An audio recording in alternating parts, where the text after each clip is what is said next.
Hey, everybody, this is Dr. William Clark, your host of the Dr. William Clark podcast, and glad to be with you for another episode. And this episode, we're going to be talking about what to do if you have not made any traction with your nonprofit organization. This is going to focus on founders and particularly those who launched a nonprofit out of passion or in reaction to a need or something that happened that really sparked interest and passion to collide, and they then launched a nonprofit to respond to this thing. So I want to talk about that. And before we get started, I want to invite you to visit me at DrWilliamPClark.com. Again, it's DrWilliamPClark.com. And that's the place where I recommend you spend quite a bit of time there because we upload a lot of good content for you. We make things available to you so that you have all the resources you need to be impactful for the community you're targeting and to serve the community that you are looking to serve. Again, go visit us at drwilliampclark.com. And we'll be happy to help you along your journey. So, saw a post that talks about, hey, I've had this nonprofit for X number of years, and we haven't really made any progress with it. We haven't done anything, and we don't know what to do. And the other part of this is there's some sort of comparison to what others are doing or what others have not done as a way of measuring whether or not what we've done or what we haven't done is good or bad. So that's why I want to talk to those who have founded their nonprofits, those who have done spinoffs, even for mature organizations who have programs that they are starting that are new, different from the standard program offerings that they have. I want to talk to you a little bit about the comparison game and how bad it is in terms of just the overall culture of your organization and as well as your confidence and frame of mind when you're thinking about the work that you're doing. Now, I'm a big believer in the concepts of the blue ocean. If you haven't read that book and its subsequent releases, I'm going to encourage you to read that. That book talks about the importance of identifying blue oceans or untapped areas in your community or in your market where others have not thought or thought rather to invest time or resources to build programs or to serve the community. And the blue ocean effect says that when you have a blue ocean, you're not competing with the big boys, right? You're competing in a space and place where you are designing the rules of the game and you are going to win the game. So, for example, when you look at youth services and workforce development for youth, there are certain strategies that have been used for years. So, this one example is people still use stipends to entice young people to show up for youth training programs or any programs related to youth and young adults, particularly those who are 18 to 24. The reality is, if you've done kind of some evaluation of the landscape and of the market, you'll notice that stipends really don't draw people in. Now, you may get some people to show up, and that is, that's going to happen all the time. But here's the thing that you're missing when you have people that show up because of a stipend and you look at the numbers you have to fill or meet for your grant program, you might notice you don't have enough people in mass, in critical mass, that's going to respond to the stipend as a form of marketing or bringing them into the program, right? And so there's always a delay. And typically, what you'll notice is that stipends are offered if an organization has not done a good job recruiting throughout the entire programmatic year. Now, part of the challenge that we've noticed is that the stipend is not attractive because, one, it's a very, very low compensation exchange for any person, let alone a young person. But it's a very low compensation exchange and it's not attractive enough to get people, young people, to show up and attend programs. So now that becomes ideally a red ocean. Okay, a red ocean is when it's overly saturated with other programs that offer stipends in an effort to recruit other young people or similar clientele to a program. And if you're competing on that level and you're competing with other organizations to offer the same thing to the same customer, what you'll notice is that your customer is going to likely program hop and they're going to use resources that are offered to them and really not accomplish anything. So a blue ocean strategy will focus your energy on thinking about what are ways that we can attract our target audience. Now, over the years, what I've learned, particularly around this topic of marketing recruiting for a program, is that there are pigeonholes and boxes and limitations we as professionals in the nonprofit industry put on our customer. So when we think of youth who are justice involved, who are unemployed, who are statistically on the verge of becoming what we fear the most in our society, we tend to define and describe that young person in a particular way, whether it's the way they look, where they live, how they dress, their economic and socioeconomic status, etc., which, in for the most part, is accurate, but it's not telling the full story. So there are young people who fit every box of a young person who just is on the verge of being lost or being shuffled around and not successfully becoming self-sufficient and independent. So they are socially and socially they're very low on the socioeconomic chain here. They do live in a troubled zip code. They're in a family unit that has not shown any interest in academia, or no one in their family, and when I say academia, I'm talking about just graduating high school or going beyond high school for education purposes. No one in their family has any interest in working, right? Everybody is dependent on state assistance, right? And so there are going to be a plethora of young people that fit that bar.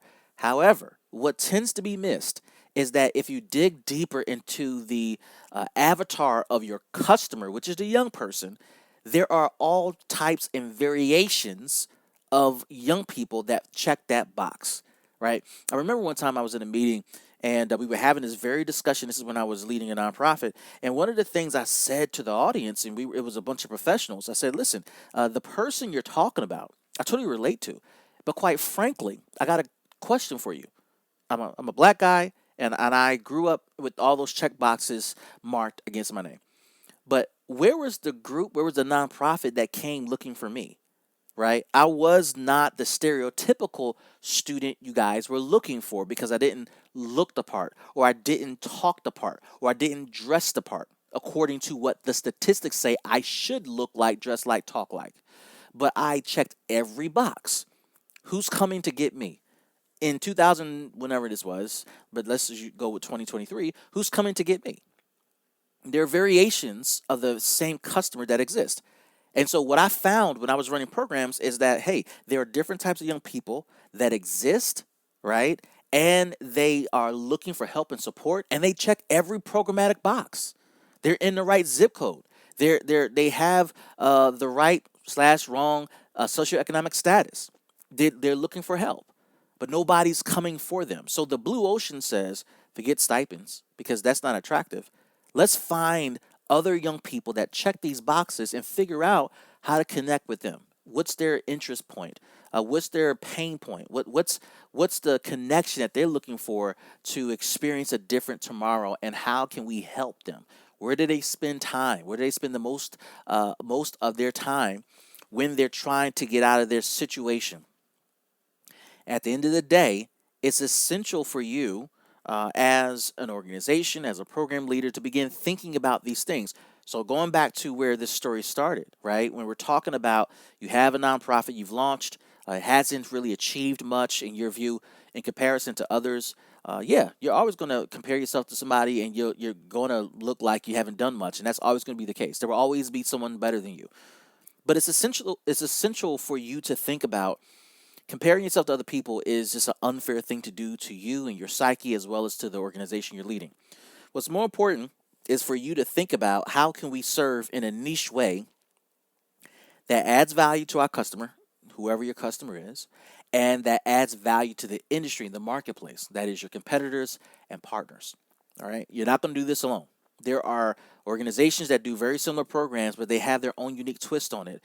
And the reality is there's way too much competition in the marketplace when there can be better complementation or complementary acts or complementary programs that can be done to bring organizations together that can serve our young people, right? Or to serve your target audience.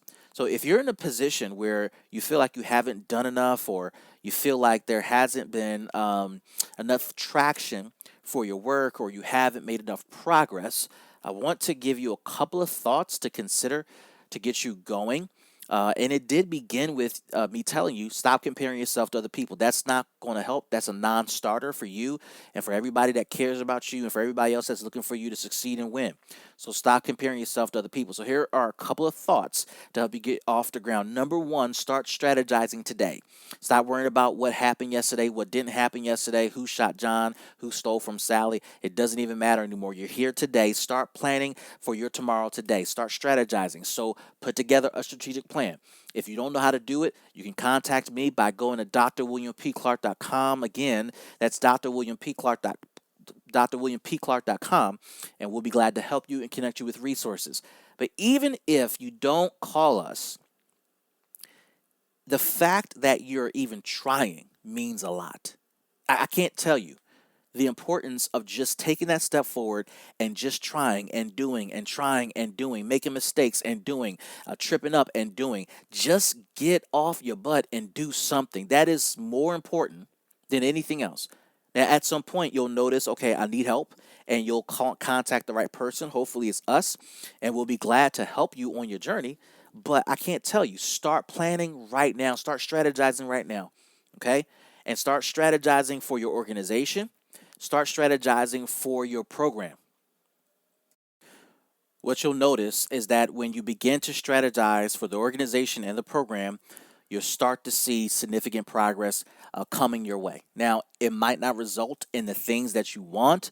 It might not result in the things that looks comparable to other people and other leaders and other organizations. It doesn't even matter. It's about you making significant progress one step in front of the other. The second thing you want to start doing is figuring out how to get results. Performance really does make a difference. Now, how you do this really is based upon your creativity. Do you start delivering on your program today? You can. It doesn't have to be perfect. It doesn't have to be fully complete. What matters is you're serving. You might want to consider partnering with other organizations. I recommend partnering with more mature organizations that have been doing this for a while. They might be doing similar things. You're able to add a unique component and you're partnering in that way.